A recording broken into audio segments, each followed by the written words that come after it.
भिलाई के तमाम मेहनतकश मजदूर साथियों, नागरिक बंधुओं, सभी को नमस्कार। देश में लोकसभा चुनाव का दौर चल रहा है।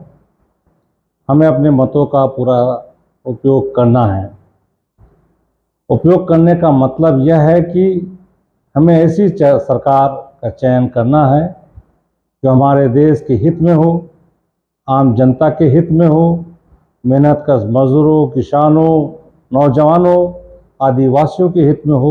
ऐसी सत्ता को हमें लाना है। हमारा प्रश्न उठता है, हम किससे चर्चा करें? आज केंद्र में बैठी हुई सरकार जो है उससे हमें कुछ सवाल जवाब करना है। हमें उनसे पूछना है कि आपने क्या किया। हमें जानना है कि आपने पूरे 10 साल अभी क्या किया। इसलिए नागरिक बंधुओं, भिलाई की मेहनत का साथियों, हम कहना चाहेंगे यह केंद्र में बैठी हुई सरकार जो है पूरी तरीके से देश विरोधी काम कर रही है, जन विरोधी काम कर रही है, आदिवासियों को वनवासी कह रही है, महिलाओं के साथ लगातार अत्याचार हो रहा है पर अपना मुंह बंद करके रखा हुआ है। मणिपुर के अंदर में जो घटना आपने देखा कैसे चुप्पी साधी हुई है।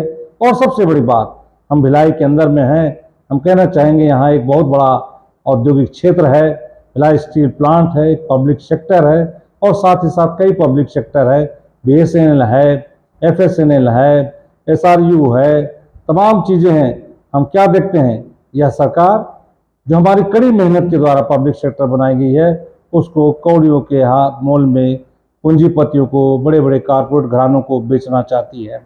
हमने कितनी मेहनत के साथ इस पब्लिक सेक्टर को बनाया था जिसमें देश की जनता को रोजगार देने की प्रावधान थे और आज इसको यह उलट कर रख देना चाहती है।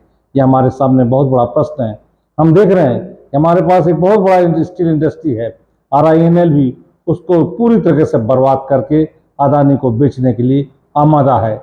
वहाँ के मजदूरों को आज की डेट में पेमेंट नहीं मिल पा रहा है, वहाँ का उत्पादन ठप कर दिया गया है, जबकि one of the best steel plant है लाइक हमारा। उसी प्रकार से भिलाई स्टील प्लांट के अंदर में भी यह काम करने जा रहे हैं। हमको देखना है कि जो तमाम देश के मेहनतकश मजदूरों ने संघर्षों के द्वारा श्रम कानून जो बनाए थे, आज उन श्रम कानूनों को यह सरकार पार्लियामेंट में चर्चा किए बिना ही 4 लेबर कोड तैयार कर दिया है, श्रम संहिता बना दिया है। यह श्रम संहिता पूरी तरीके से मजदूरों के अधिकारों पर हमला करती है, ट्रेड यूनियन बनाने के अधिकारों पर हमला करती है, अपने वेतन के अधिकार को मांगने पर हमला करती है, रोजगार के मामले में हमला करती है। यह काला कानून इन्होंने बनाया है, इसलिए हम इसको समझना होगा यह सरकार हमारे हित में नहीं है। और इसी प्रकार से हम देखते हैं हमारा वेतन समझौता है। यह वेतन समझौता सिर्फ भिलाई स्टील प्लांट ही नहीं, किसी का भी वेतन समझौता करने में इनका आनाकानी चल रहा है। ये नहीं चाहते कि मेहनतकश मजदूरों का वेतन बढ़ सके, या नहीं चाहते किसानों का वेतन वृद्धि हो सके, या नहीं चाहते आम जनता का आर्थिक विकास हो सके। यह सिर्फ झूठ ही झूठ बोलते हैं। यह पूरी तरह से लोगों को गुमराह करने में रखा हुआ है। यह धर्म के नाम में मजदूरों, किसानों, आम जनता तमाम लोग को बरगला के रखा है, वास्तविक स्थिति को जानने से रोक कर रखा है। इसलिए हमारा मांग है, हमारी समझ है कि आज जो लोकसभा चुनाव होने जा रहा है उसमें भाजपा को हमको हराना है, क्योंकि उन्होंने पूरी तैयारी कर लिया है कि संविधान को भी बदल देना चाहते हैं। संविधान में प्रदत्त जो आम जनता को अधिकार मिला हुआ है, एक साथ जीने का अधिकार मिला हुआ है, उस सबको खत्म कर देना चाहता है।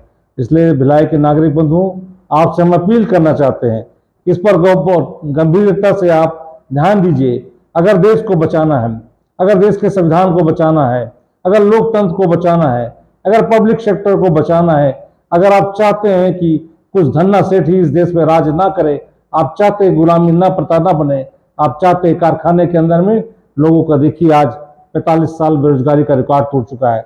सबसे ज्यादा पढ़े लिखे बेरोजगार हो चुके हैं।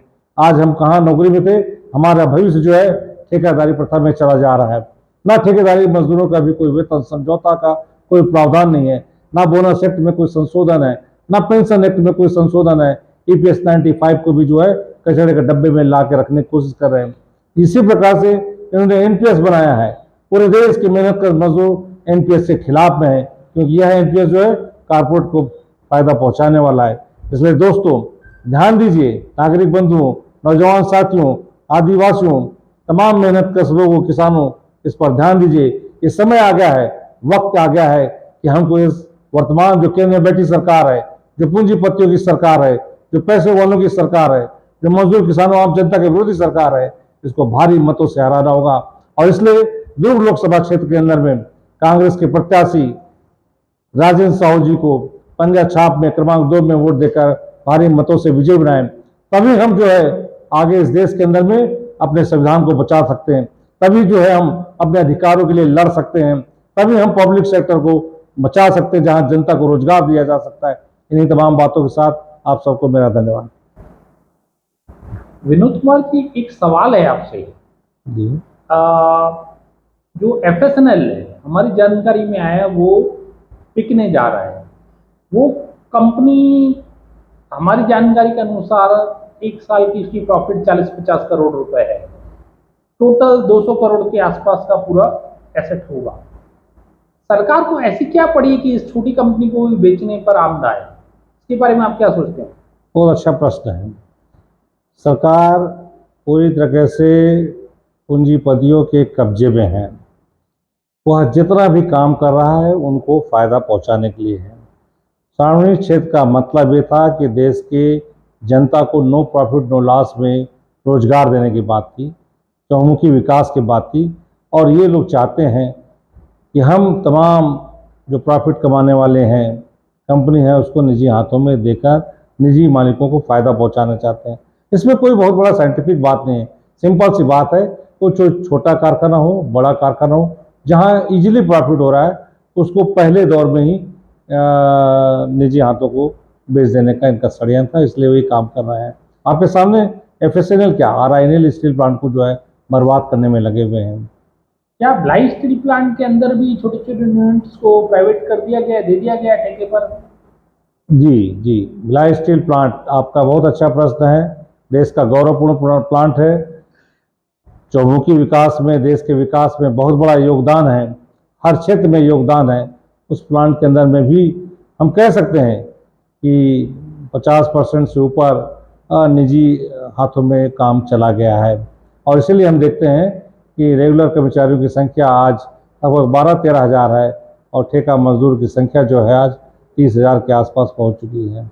एक सवाल आपसे और था कि वेतन समझौता 10 साल केंद्र में भाजपा की सरकार है, अभी वो तीसरे टर्म की मांग कर रहे हैं, तो 10 साल में आपके वेतन समझौते के मामले पर कोई आगे बात नहीं बनी? वेतन समझौता या केंद्र में जो बैठी सरकार है वो तो आगे वेतन समझौता करना ही नहीं चाहती है। वह तो तमाम श्रम कानूनों को खत्म करके जो 4 श्रम संहिता लाई है उसके अंदर ही एकदम पूरा है, कोई वेतन कमेटी की बात नहीं है उसमें, कोई वेतन। इसलिए 10 साल क्या 5 साल क्या वो कोई वेतन समझौता, अगर यह सरकार आई, ये मान के चलिए कहीं वेतन समझौता नहीं होने वाला है। क्या बीएसपी कर्मचारी अधिकारियों के मन में ये भय है कि भिलाई स्टील प्लांट भी आगे चल करके पूरा निजीकरण कर दिया जाएगा?